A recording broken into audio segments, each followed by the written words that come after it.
Hello, brave souls, and welcome to Midnight Memoirs. This is where untold horrors and ghostly echoes meet, pulling you slowly into restless nights wrapped in shadows. Before tonight's story begins, I'd love to know, where in the world are you listening from? Drop a comment below and let me know. And if you're called by these dark, mysterious nights, don't forget to like, subscribe, and tap the bell so you never miss a tale when midnight strikes. Now, turn off the lights, stay very still, and let's disappear into the darkness together.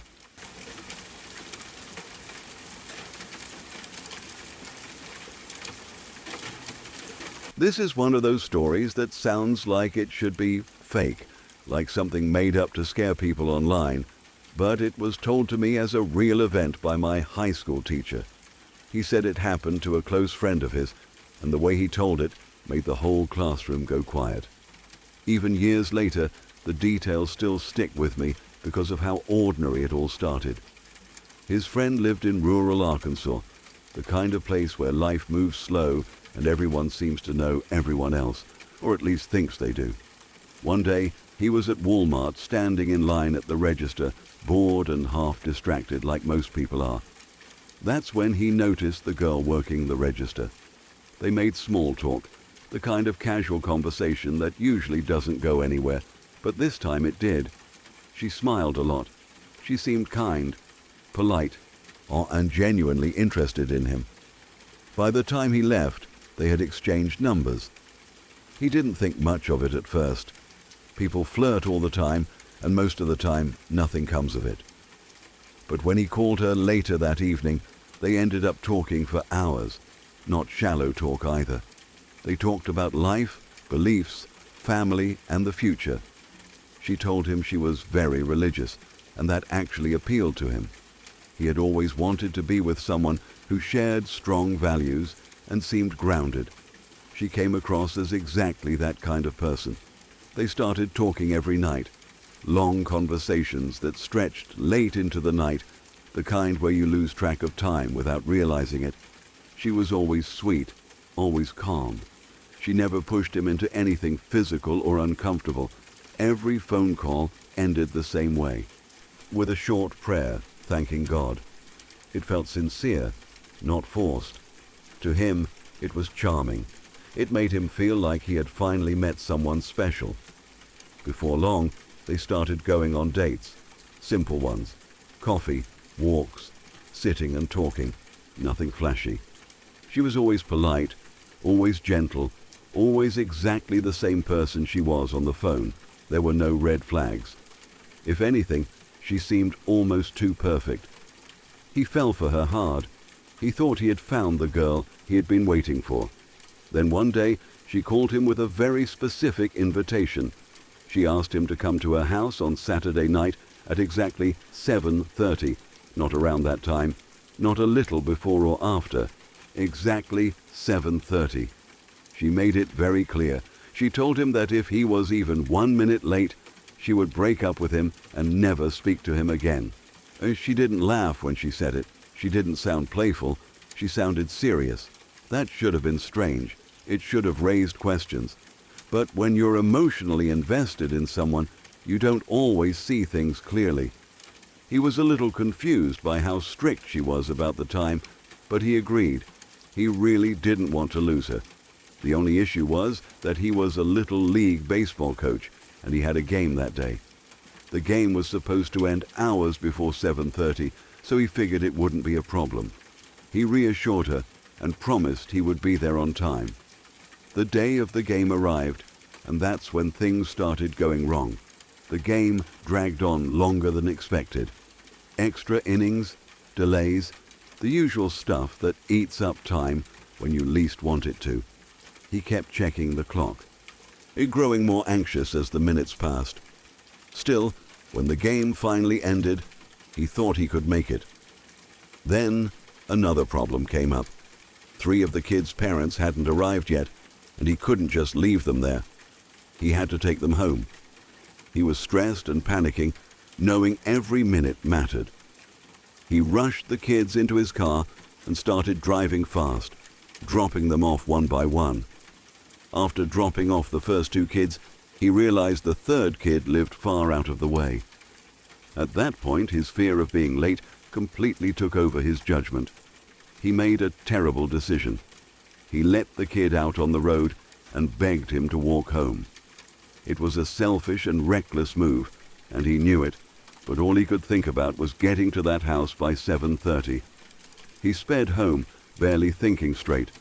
He jumped in the shower, or got dressed as fast as he could and rushed back into his car. He drove straight to her house, heart pounding, hoping against hope that he might still make it. He pulled up at 7:35. 5 minutes late.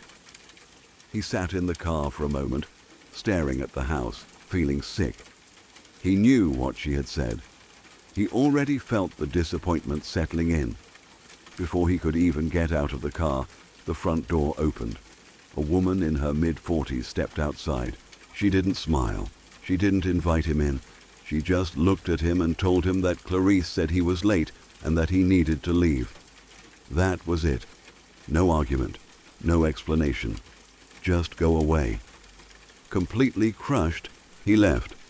He went home feeling embarrassed, angry at himself, and heartbroken. He couldn't stop replaying the day in his head, wishing he had managed his time better, wishing he had arrived just a few minutes earlier. He assumed he had ruined his chance with the woman he thought he was going to spend his life with. The next day, or maybe a couple of days later, he was watching the local news when something caught his eye. They showed footage of a house being surrounded by police. The house looked familiar, too familiar. It was her house. The news anchor talked about an arrest. Police were leading a handcuffed woman out of the house. It was the same middle-aged woman who had told him to leave. Right behind her was Clarice. The headline mentioned child kidnappers. His stomach dropped. He sat there in shock, trying to process what he was seeing. He immediately thought the police would come for him too. After all, he had been dating her. He had been to that house. He expected a knock on the door at any moment. Sure enough, a police officer showed up not long after. The officer asked him if he was the person he claimed to be. His heart was racing. He was terrified, but tried to stay calm. He asked if he needed a lawyer. The officer told him he couldn't legally explain everything, but he felt a moral obligation to say something. What he told him changed everything. The women arrested had been involved in human sacrifice. Inside the house, police had found the remains of missing children. Blood was everywhere. The walls, the floors, and then there were the jars. Glass jars filled with human hearts. Each jar was labeled with the name of a missing child, and among them there was one empty jar. That empty jar had his name on it. The officer explained that Clarice had invited him over that night at exactly 7:30 because the ritual required precise timing. He wasn't supposed to be late. He wasn't supposed to survive. His 5-minute delay saved his life. The girl he thought was perfect had been grooming him, slowly and carefully, leading him toward that moment. The prayers, the kindness, the sweetness, all of it had been part of the act. After hearing that, he didn't feel lucky. He felt sick. He thought about how close he had come. How if the game had ended on time, if the parents had arrived sooner, if he had driven a little faster, he would have walked into that house and never walked out again. Needless to say, there are parts of the world where things happen that never make sense. Places where ordinary life hides something deeply wrong just beneath the surface. Rural areas, quiet towns, places where you assume nothing bad could be happening because everything looks peaceful. That's what makes this story so disturbing. There were no obvious warning signs, no dramatic red flags, just a nice girl at a Walmart register, a few phone calls, and a relationship that felt safe. And somewhere, sitting on a shelf, there was an empty jar with a name on it, waiting.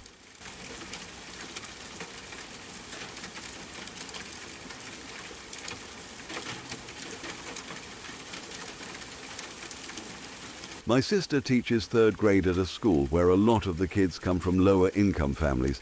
She's been teaching long enough to know when something feels off with a child, not just academically, but emotionally too. Kids change all the time, sure, but there's a difference between a phase and something that doesn't sit right in your gut. This is one of those things. There was one student in her class who stood out, not because she caused problems, but because she didn't.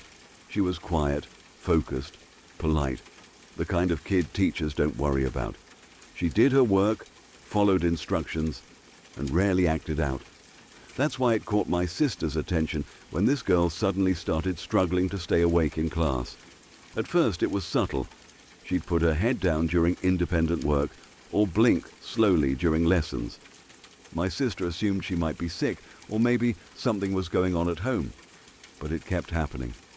Day after day, the girl looked exhausted, not bored, not distracted, just worn out in a way that didn't fit an 8-year-old.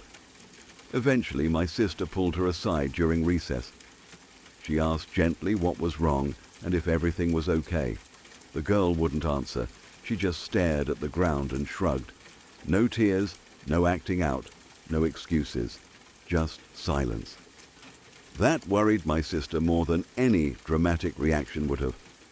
Later, she mentioned it to another teacher, an older woman who had been at the school for years and knew many of the families personally. This teacher paused when my sister brought up the girl's name. She hesitated, then said she'd heard something about that family, not officially. Just things passed quietly between adults who were concerned. What she told my sister made her skin crawl. According to what she'd heard, the little girl had started telling her mother something strange. Not in a dramatic or attention-seeking way, but seriously, the way some kids talk when they're describing something that feels very real to them. She said that every night, after she went to bed, a young girl would come out of her closet. This girl wasn't imaginary in the way kids usually describe imaginary friends. She wasn't colorful or magical or fun. She was dirty. Her hair was tangled and greasy. Her fingernails were black with grime. Her clothes looked old and unwashed. And every night she would come out of the closet and play with the toys in the room. At first, the girl's mother thought this was just a story. Their kids say strange things. But around the same time, she had been getting onto her daughter for not putting her toys away before bed. She would go into the room in the morning and find toys scattered across the floor, dolls on the bed, blocks pulled out, stuffed animals moved. The little girl insisted she had cleaned everything up before going to sleep. She said she did exactly what her mom asked. She said it was the dirty girl who took the toys back out. That's when things started to feel wrong. Every night, according to the child, the same thing would happen. She would be in bed trying to sleep when she'd hear the slow creak of the closet door opening. She said it never opened fast. It always moved little by little, just enough to make the sound stretch out in the quiet room. The dirty girl would come out holding toys, sit on the floor, and start playing. The student never said the girl spoke to her. She never said they played together. She said she would pull her blankets up over her head and hide underneath, listening to toys being moved, plastic clicking, fabric rustling, soft movements on the floor. She was terrified, but she didn't scream. She didn't run to her parents. She stayed still and quiet until morning. That alone is horrifying. But what makes it worse is the kind of kid she was. She wasn't known for lying. She didn't exaggerate. She didn't tell wild stories for attention. Teachers and adults described her as serious, honest, and grounded. That's part of why her parents didn't immediately brush it off as imagination. Still, they tried to explain it away. Maybe she was sleepwalking. Maybe she was dreaming. Maybe stress was making her imagination run wild. Kids in tough environments sometimes cope in strange ways, but the toys kept being out every morning. Then came the night that changed everything. One evening, the family went to see a movie. It ran late, and by the time they got home, it was past the little girl's usual bedtime. Everyone was tired. They said good night and went straight to their rooms without much conversation. The parents assumed their daughter would change and crawl into bed like usual. Not long after, there was a knock on their bedroom door. When they opened it, their daughter was standing there shaking. She was crying so hard she could barely speak. Her face was pale, and she looked like she was about to collapse. She begged them to let her sleep in their bed. Her parents asked what was wrong, thinking she'd had a nightmare or gotten scared after the movie. Through sobs, she told them what happened. She said that when she went into her room and turned on the light, she saw the dirty girl asleep in her bed. Not standing there, not playing, sleeping, that was it. After that, the girl stopped wanting to be alone in her room. She barely slept. That was when the exhaustion started showing at school. She was afraid of nighttime, afraid of closets, afraid of being quiet, afraid of the dark, but also afraid of the light. My sister never heard what happened after that, whether the family moved her room, sought help, or something else intervened. The school didn't get official details, but the girl eventually stopped coming to class as regularly, and then she was gone. Transferred, moved. Nobody really knew. And what gets to me isn't just the image of a dirty child crawling out of a closet. It's the consistency, the toys being moved, the routine, the way the girl never framed it as something playful or imaginary. She wasn't curious about it. She was afraid of it. And most of all, the fact that she never said the dirty girl noticed her. She never said it looked at her. It just existed in her space like it belonged there. That's the part that keeps me up at night.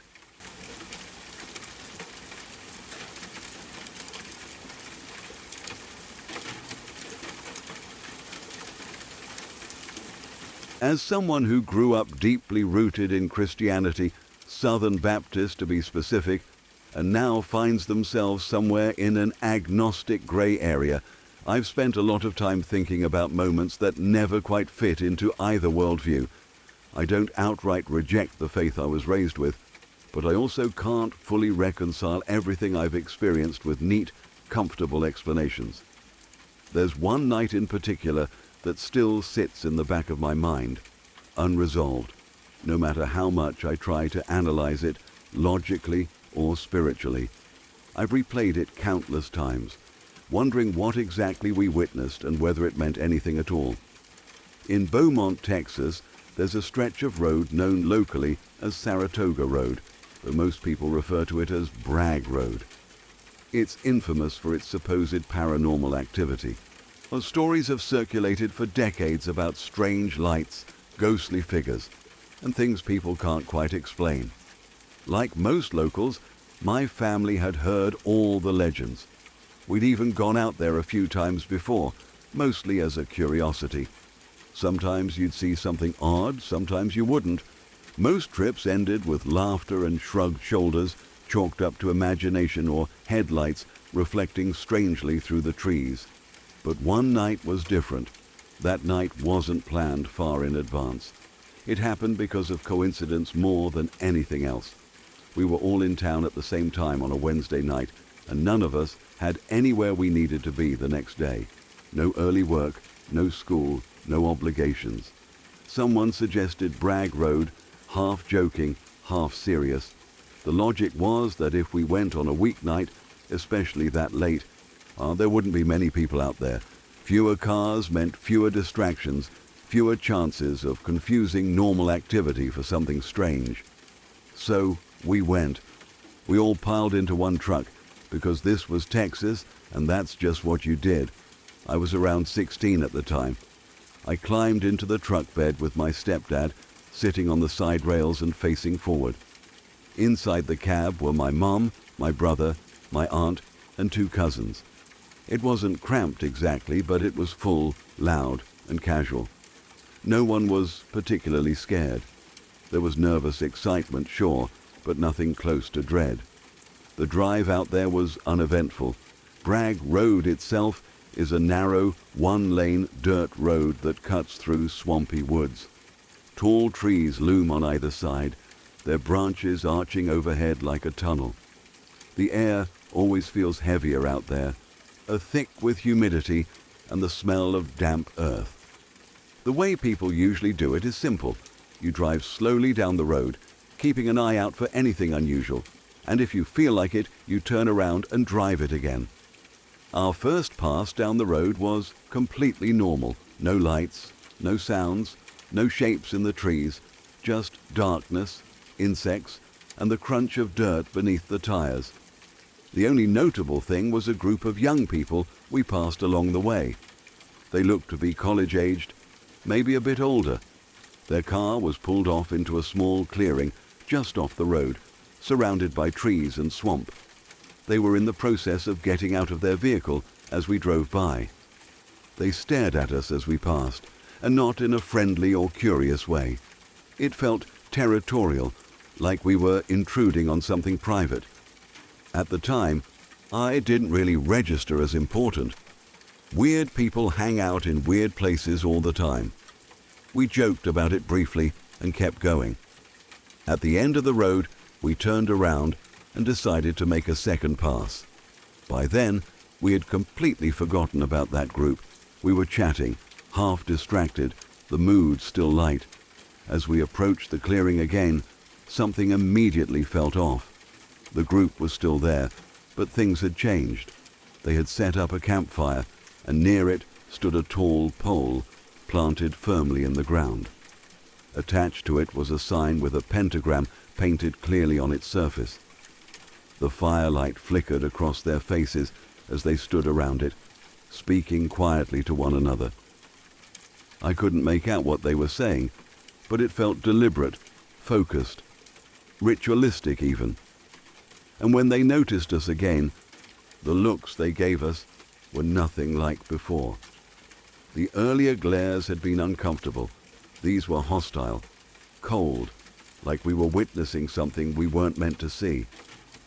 My stepdad and I, sitting openly in the truck bed, were fully exposed to their stares. The people inside the cab rolled up their windows instinctively. No one said anything. The truck rolled past them slowly, the firelight fading behind us. It wasn't even 2 minutes later when everything changed. At first, it was just a sound, a crackling noise like electricity snapping through the air, but softer and more constant. My stepdad suddenly grabbed my arm hard enough to hurt and pointed upward, his voice sharp with panic. He shouted something, but I don't remember the exact words. What I remember is looking up. Above us, in the treetops, were lights. They were bluish-white, not solid like headlights or flashlights, but glowing, almost soft at the edges. Each one was roughly 2 to 3 feet in diameter. They weren't stationary. They fluttered rapidly, darting and weaving through the tops of the trees like living things. There were several of them, not just 1 or 2. Then, as if reacting to our presence, they stopped. They hovered. For a brief moment, they hung there about 20 feet above us, completely still. The silence in that pause was worse than the noise had been, and then they began to descend. That's when panic took over. My stepdad and I started banging on the back window of the truck as hard as we could, screaming at the top of our lungs. We yelled for them to drive, to go, to get out of there. Inside the cab, my aunt slowed down instead, confused and alarmed, or trying to understand what we were reacting to. That delay felt endless. We screamed louder, our voices cracking, pure fear pouring out of us. Finally, she floored it. The truck went from crawling along at around 10 miles per hour to flying down the dirt road at nearly 50. On a narrow, one-lane road, surrounded by trees and swamp, it felt insane. But none of us cared. Survival instincts had completely taken over. The lights followed us. They moved alongside and above the truck, keeping pace, getting closer. The crackling noise returned, louder now. It wasn't mechanical. It wasn't natural. The best way I can describe it is ethereal, high-pitched, like something vibrating just beyond the edge of hearing. It didn't sound angry exactly, but it didn't sound passive either. It felt wrong, alien, or in the sense that it didn't belong in our world or fit into anything I knew. I don't know how long that chase lasted. It felt like forever, but it was probably only minutes. Time does strange things when you're terrified. Eventually, we reached the end of Bragg Road. The moment we did, everyone scattered. We bailed out of the truck and into our respective cars without even stopping to talk. No one wanted to stay there a second longer than necessary. We regrouped at a gas station a few miles away, under bright fluorescent lights, surrounded by other people, cars, and noise. Only then did we start talking about what had happened. Every single person described the same thing. The lights, the movement, the sound. There were no conflicting accounts, no disagreements about what we saw. No one had a good explanation. We didn't go back that night. As far as I know, none of us have gone back since. I've thought about that night more times than I can count. I've tried to explain it scientifically. Maybe it was swamp gas. Maybe some strange electrical phenomenon. Maybe mass hysteria fueled by adrenaline and fear. I've tried to explain it spiritually too, through the lens of the faith I grew up with. And I've tried to dismiss it entirely, to shove it into the category of things I'll never understand and shouldn't dwell on. But it still lingers. What unsettles me the most isn't just the lights or the sounds, it's the timing, the feeling that something changed the moment we passed that group with the fire and the symbol, the way the atmosphere shifted so suddenly, so violently. Whether it was coincidence or not, my mind can't quite separate the two events. I don't claim to know what happened that night. I don't even claim it was paranormal in the sense people usually mean. All I know is that something we encountered on that road didn't fit neatly into logic or belief, and it left a mark on all of us. Some nights, when I think back on it, I wonder if the road didn't show us anything at all. Maybe it just reminded us that there are places in the world where the rules feel thinner, where belief and disbelief blur together, and where not everything wants to be understood.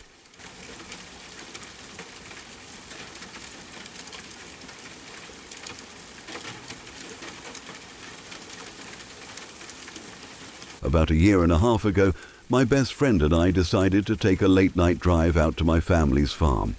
We've been friends for more than 15 years, long enough that silence between us is comfortable and strange conversations don't feel strange at all.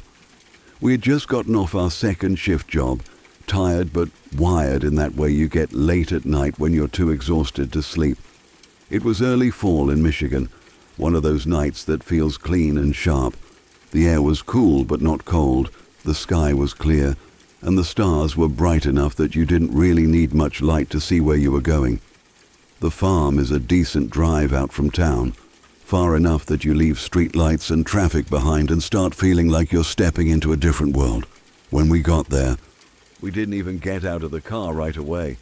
We just sat there, doors open, leaning back and looking up at the sky. We talked about work, life, stupid stuff, nothing important, the kind of conversation you don't even remember the next day. Then, out of nowhere, my friend asked something that caught me completely off guard.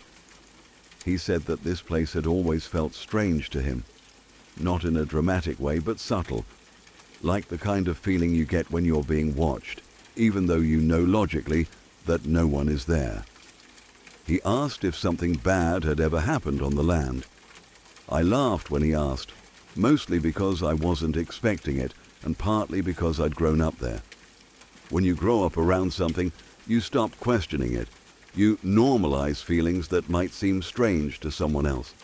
I told him that I only knew the stories my dad had told me, stories that had been passed down through the family for generations. I didn't think much of them anymore. They were just part of the background noise of my childhood. But once I started talking, the night felt quieter. I told him about my great-grandfather who bought the farm in the early 1930s. Back then, the farm wasn't just his responsibility. It was a family effort. Relatives would come from all over to help with planting, harvesting, repairs, and upkeep. In exchange, they were allowed to hunt on the land. Food was important back then. Nothing went to waste, and hunting wasn't a hobby, it was survival. One of my great-grandfather's cousins came out one year to help. He stayed for a while, worked hard, and got along well with everyone. One evening, he asked if he could go coon hunting later that night. It wasn't an unusual request. Night hunting was common, and my great-grandfather knew the land well. He gave permission without hesitation. The cousin set out shortly after sundown. The next morning, when my great-grandfather woke up, something immediately felt wrong. The cousin's vehicle was still parked in the driveway. At first he thought maybe the cousin had just decided to sleep in or gone out early on foot.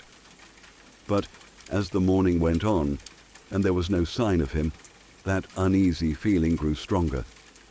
It was still dark when my great-grandfather decided to go looking. He knew exactly where his cousin planned to hunt. The land behind the farm opened into pasture fields and then dipped into a swampy area that was thick with brush and uneven ground. My great-grandfather grabbed a lantern and headed out alone at first, calling his cousin's name as he walked. As he reached a bend near the back pasture, he called out again. This time, something answered. At first it sounded like his cousin's voice, familiar enough that it made him stop walking. But almost immediately, he realized something was wrong. The tone was off. The cadence didn't match. He later described it as hearing a voice that knew the sound of his cousin, but didn't understand how to use it properly, like an imitation that came close but missed something essential. It chilled him to the bone. He called out again, hoping he was just imagining things, hoping his nerves were getting the better of him in the dark. The response came again, but this time there was no mistaking it. It wasn't his cousin. The sound was lower, rougher, almost like a growl wrapped around familiar words. That was enough. My great-grandfather ran. He didn't investigate. He didn't call out again. He turned around and went back to the house as fast as he could without looking back. He was a tough man, not easily frightened, but whatever he heard out there convinced him that staying would be a mistake. When the sun came up, he gathered a large group of relatives and farmhands and went back out to search properly. They combed the area where the cousin was supposed to be hunting. They looked through the swamp, the fields, the tree line. What they found only raised more questions. They found his gun. It was still loaded. It hadn't been fired. They found his hat lying on the ground, spattered with a thick brown liquid. No one could say for sure what it was. Mud, maybe. Blood, possibly. No one wanted to think too hard about it. They didn't find him. No tracks that made sense. No signs of a struggle. No body. My great-grandfather never stopped looking. For more than 60 years, he searched that land in one way or another. Anytime something changed, anytime the landscape shifted, he went back out there. The only time my dad said he ever allowed himself to hope again was years later, when the swamp in the pasture fields dried up during an unusually dry season. He walked every inch of it, convinced that maybe, finally, he would find something. He never did.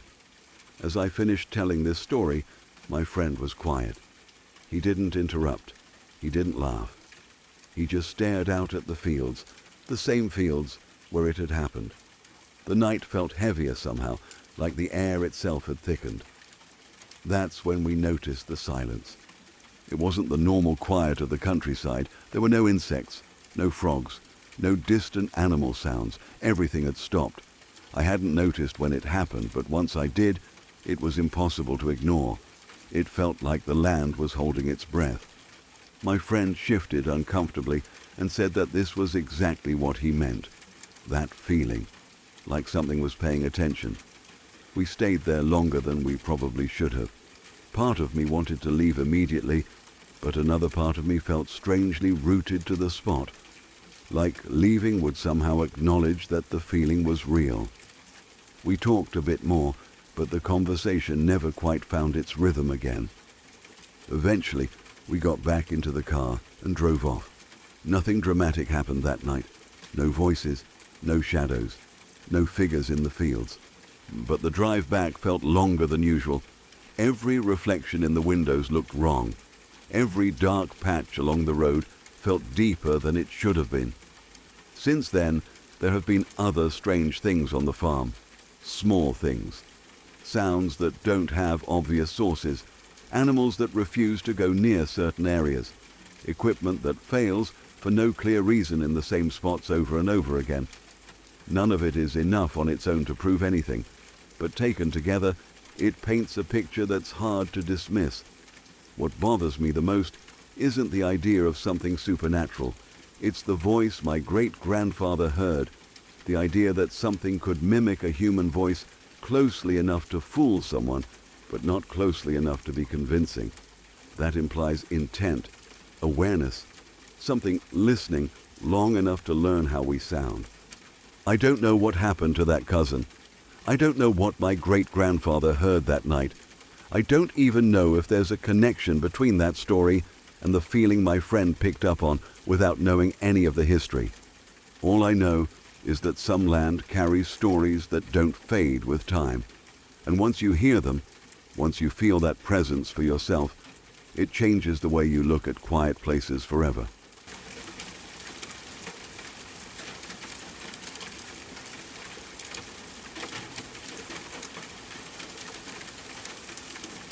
Some experiences stay with a family forever, even if the people involved are too young to remember them clearly.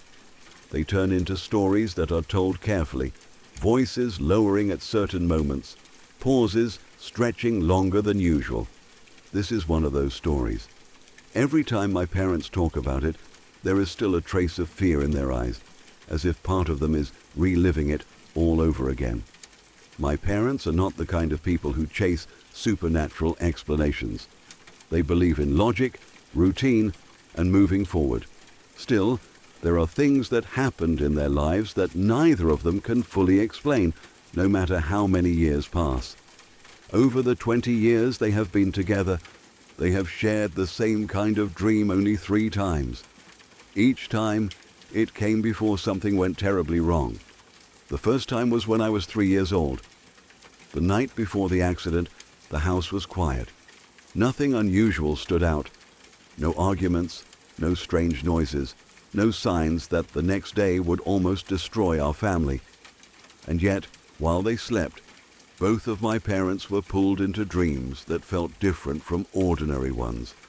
These dreams carried weight. They left behind fear that didn't fade with waking. In my mother's dream, she saw her own mother standing in front of her. My grandmother had been dead for years by that point.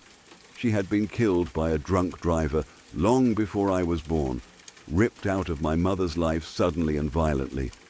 The grief never fully left her. In the dream, though, my grandmother looked peaceful, too peaceful. She didn't seem sad or angry. She seemed resolved. She told my mother that she just wanted to hold me. She said she wanted to meet me, to feel me in her arms. My mom remembers feeling an immediate panic, a deep sense of dread that tightened her chest. She knew this wasn't just a visit. It felt like a goodbye. Before leaving, my grandmother said something that made no sense at the time, but would later echo painfully in my mother's mind. "Don't be mad." My mom woke up gasping for air, her heart pounding.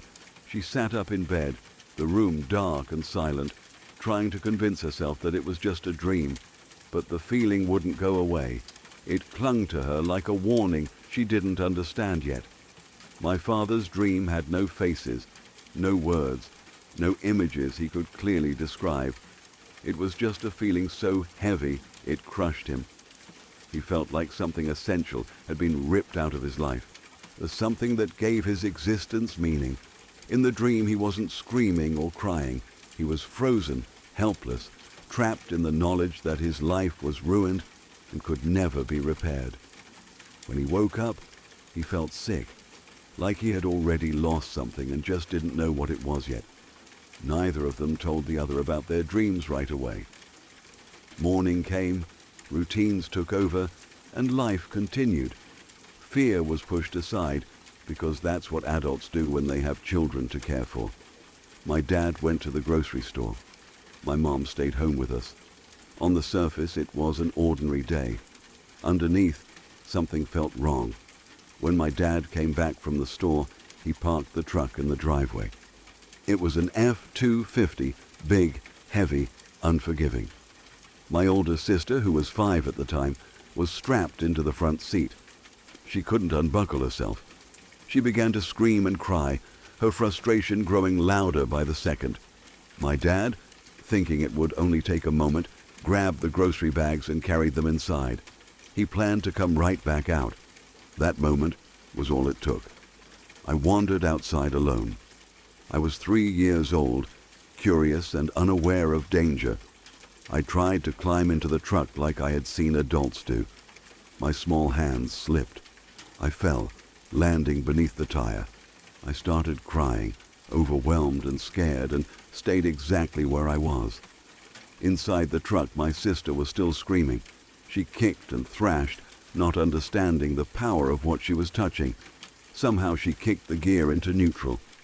The truck began to roll. There was no dramatic build-up, no warning sound loud enough to stop it. Just movement. The tire rolled over my head. The truck stopped with my chest pinned underneath it, the weight crushing the air from my lungs. I couldn't move. I couldn't scream. My dad came back outside. What he saw is something he has never been able to forget. He ran toward me, shouting my name, trying to lift the truck with pure panic and desperation. He couldn't find the keys. They were buried in one of the grocery bags, useless and unreachable. Neighbors heard the screaming and ran to help. Together, they tried to lift the truck, but it wouldn't budge. There was only one option. They had to push the truck forward, rolling it over the rest of my body. I was flown to the hospital by helicopter. During the flight, my heart stopped for about a minute. Doctors later said that minute sat dangerously close to the edge, between life and death. Somehow, my body survived. And I was left with scars, a broken collarbone, crushed teeth, and years of dental work. Caps when I was young, braces for 6 years. But I lived. After everything settled, after the shock wore off and the fear began to sink in, the dreams returned to my parents' minds. My mother remembered her mother's calm voice. "I just wanted to hold her. Don't be mad." My father realized that the loss he felt in his dream had almost become real. That was the first time. Years later, when my little sister was born, both of them had the dreams again. The same dread, the same certainty that something was wrong. Soon after, my sister's lungs collapsed. Then, when my little brother was born, it happened again. He became dangerously ill. Each time the fear returned. Each time, the memory of that first dream lingered. Many years later, my mom had one final dream of her mother. This time, my grandmother told her that she had held all of us now. She said everything would be okay. Since then, nothing truly terrible has happened to our family. We still knock on wood when we talk about it, half joking, half afraid to stop believing. Some stories don't need explanations. They don't need proof. They exist because they were lived, because they left marks that time can't erase. This is one of those stories.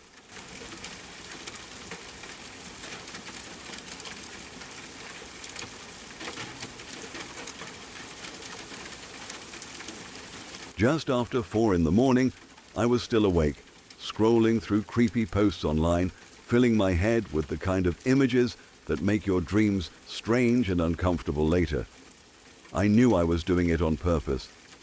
There was something oddly comforting about scaring myself right before sleep, like feeding the darkness so it wouldn't come looking for me on its own. I remember thinking that once daylight showed even a little, I would finally lie down. That soft moment before sunrise has always felt strange to me. The sky turns a deep blue, not quite night and not quite morning, and everything feels quiet in a way that makes your skin prickle. One of my favorite thoughts before falling asleep, and also one of the most unsettling, is staring at the curtains when the room is dim and imagining a human-shaped shadow standing just outside. Not moving, just there, waiting. It's the kind of thought that slips into your mind without permission and refuses to leave. I've had it for as long as I can remember, and even now as an adult, it still sends a chill through me. My mom once told me that when I was very young, I used to wake up in the middle of the night and sit on the edge of my bed, facing the hallway. She said she would see me there in the low light, completely still, like I was on guard duty. When she asked what I was doing, I would put a finger to my lips and tell her to be quiet. I would say I was waiting for them to come back and that she shouldn't scare them away. I don't remember doing this myself, but the way she described it never sat right with me. Even now, thinking about a small child sitting in the dark, waiting for something unseen, it makes my stomach tighten. That story always stuck with me, but I brushed it off for years. Kids do weird things, and memories get twisted over time.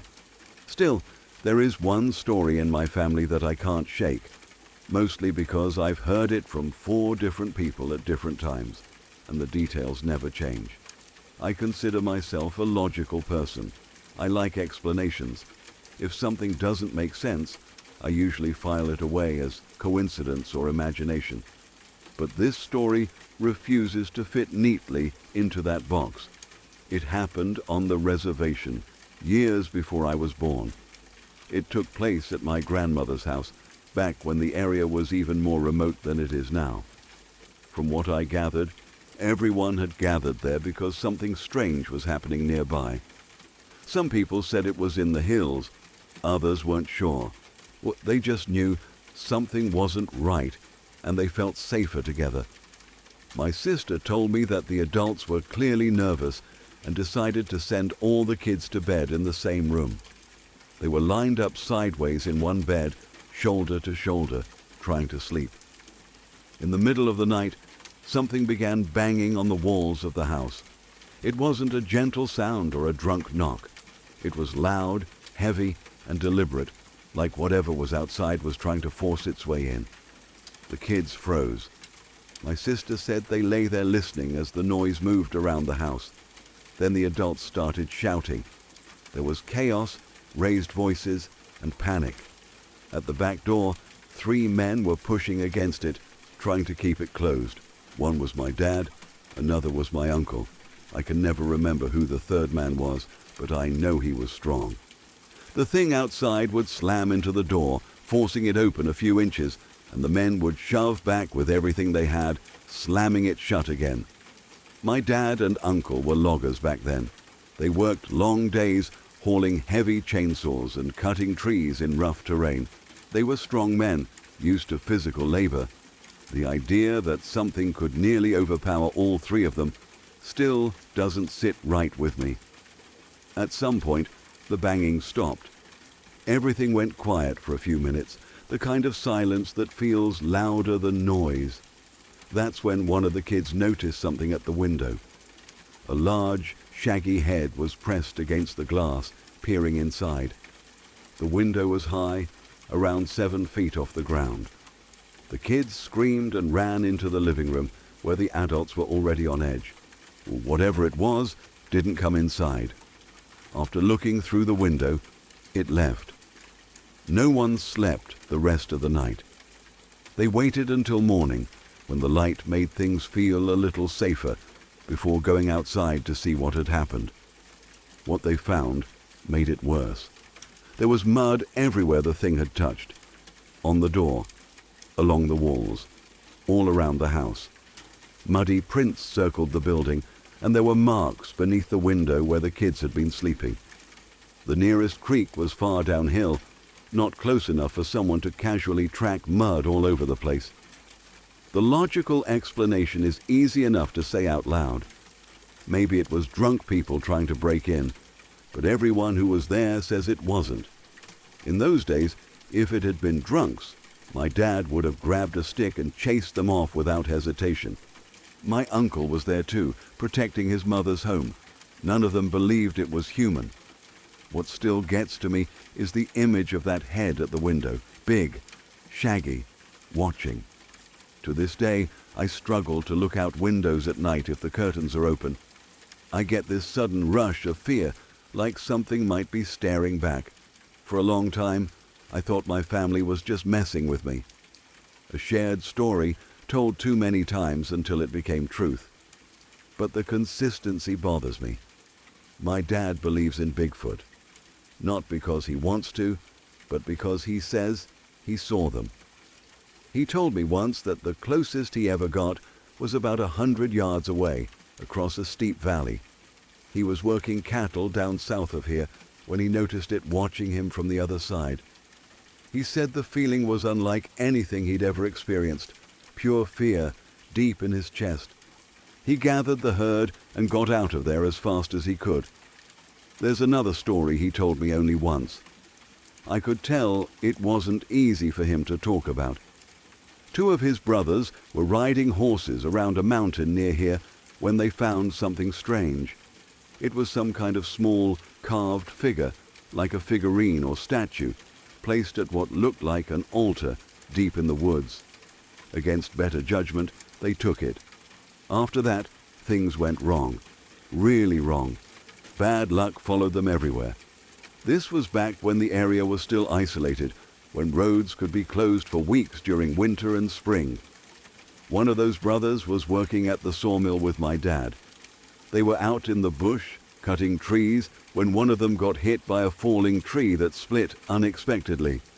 My dad called it being throned. The tree crushed him from the inside. My dad managed to get him back to camp, but the roads were impassable. There was no way to get him to town in time. My dad had to sit there and watch his brother die slowly, in pain, knowing there was nothing he could do. Later, one of the elders told someone in the family that the bad luck was tied to the thing they had taken. It didn't belong to them, and it needed to be returned. Eventually it was, but whatever followed them didn't stop there. The other brother disappeared. No explanation, no body, just gone. My mom told me that story. I never asked my dad about it. He's one of 17 siblings, and there are many stories I'll probably never hear from him directly. There are more stories from the land my dad worked. When he used to cowboy west of the river, strange things happened out there too. One night, 4 men camped near a group of trees they felt uneasy about. They knew they shouldn't stay there, but they did anyway. In the middle of the night, when the fire had burned low, 3 of them woke to the sound of the 4th screaming. They looked up and saw him hanging in mid-air by 1 foot, suspended near one of the trees. There was no rope, no explanation, just his silhouette against the darkness. In that same area, my dad and his friend talked about a place cattle avoided, a bowl-shaped dip in the land where cows would lie down and be unable to get back up. People who tried to camp there would fall asleep and wake up feeling heavy, like the ground was holding them down. As I write this, I can feel sleep pulling at me, and my thoughts are starting to blur. But there's one last story that stuck with me the most. A cowboy my dad worked with warned me to stay on the cow trails if I ever wandered down there. He said people sometimes disappeared. I assumed it was bears, accidents, or the river, but he told me about deep cracks in the earth, hidden and dangerous. Animals fall into them, people too. That scared me more than ghosts or shadows. The idea of falling into the ground, trapped and alone, unable to climb out, waiting to die. I went down there once as a kid, with my dad showing us around where he used to work. I remember seeing part of an old truck sticking out of the ground, rusted and forgotten. I thought someone had placed it there, but it wasn't just the hood. The whole truck was buried, swallowed by the earth. Some stories don't need monsters to be terrifying. Sometimes the land itself remembers, and it doesn't forget.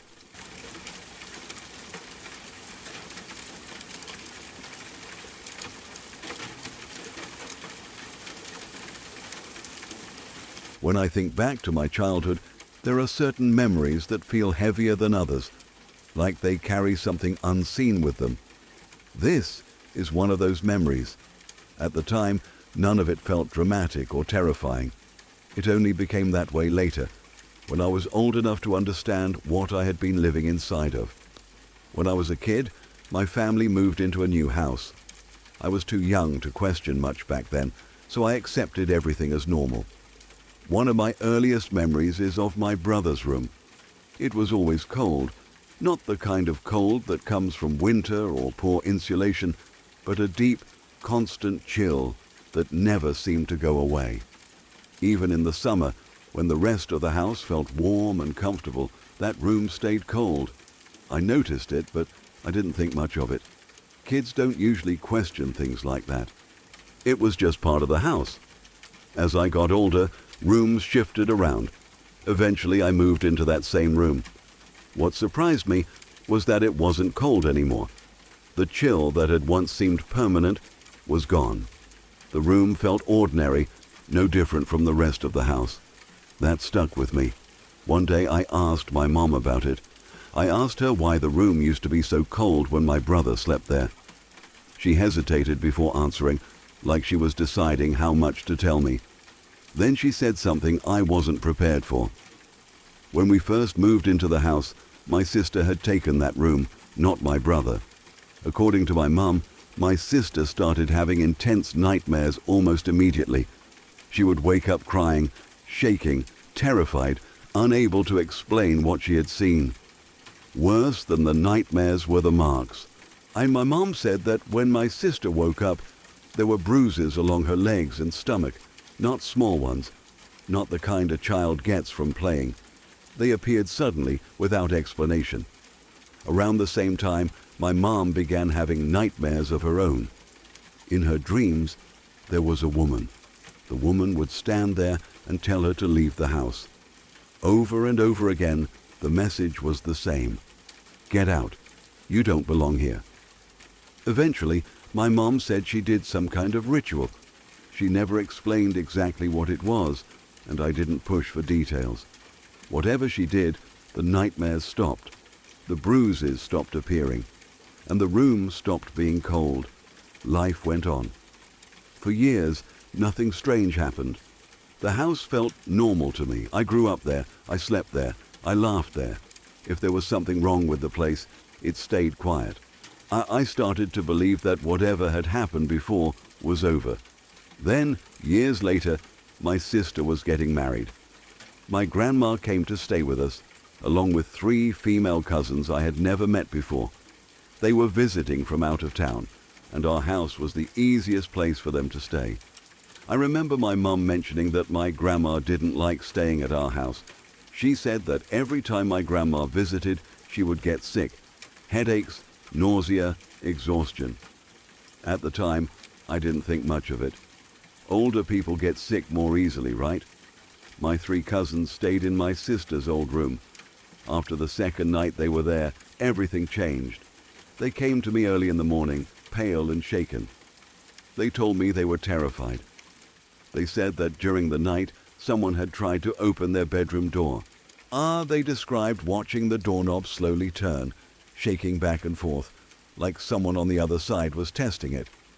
Every time they opened the door, no one was there. They asked if they could sleep in my room instead.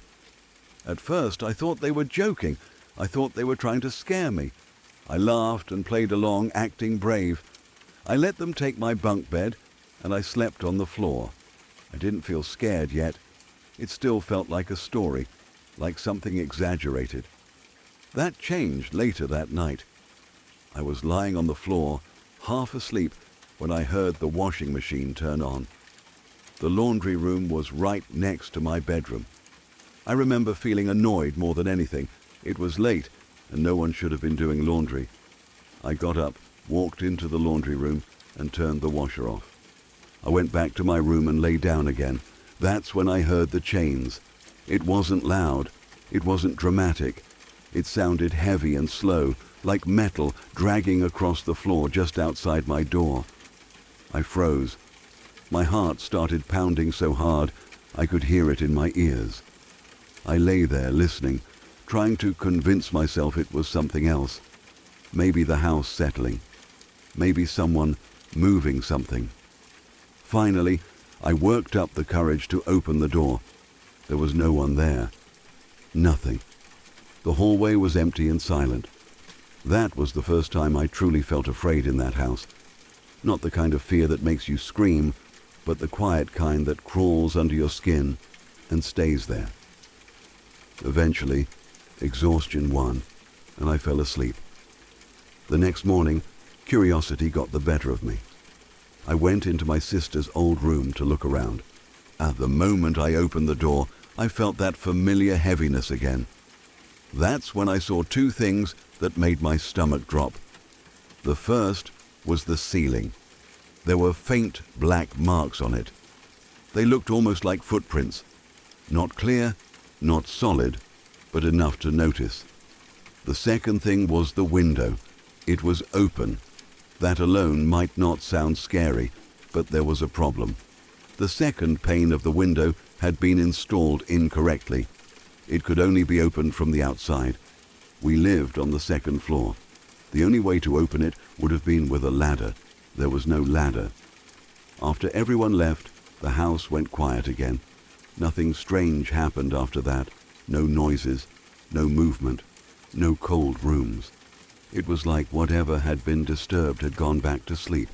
I talked to my mom about everything I experienced. She listened carefully and then said something that stayed with me. She told me the house didn't like new people, especially women. That explained why I never really saw or experienced much myself. It explained why my grandma always got sick. It explained why my cousins were targeted. The house wasn't active all the time. It reacted. After that, something else started happening. Every once in a while, late at night, I would hear a baby crying. It sounded distant, muffled, like it was coming from next door. I assumed it was the neighbor's baby and never questioned it. When we eventually moved out, my mom made me go around and say goodbye to all the neighbors, even the ones I never spoke to. When I went next door, I asked them how the baby was doing. They looked confused. They told me they didn't have a baby. Years passed. About 7 years after we moved away, I went back to visit the house. It felt strange standing there again, older now, seeing it from a distance. When I went into what used to be my room, I noticed it was bigger, much bigger than I remembered. I asked the current owner why. They told me that the closet had a hidden space behind it, making it twice the size. It had been sealed off before. I asked if they had found anything inside. They said no. I don't know if that hidden space had anything to do with what happened in that house. I don't know if it explains the crying, the bruises, the dreams, or the fear. But it was just one more strange detail added to a long list of things I will never fully understand. Some places don't forget, some places don't forgive, and some places simply wait.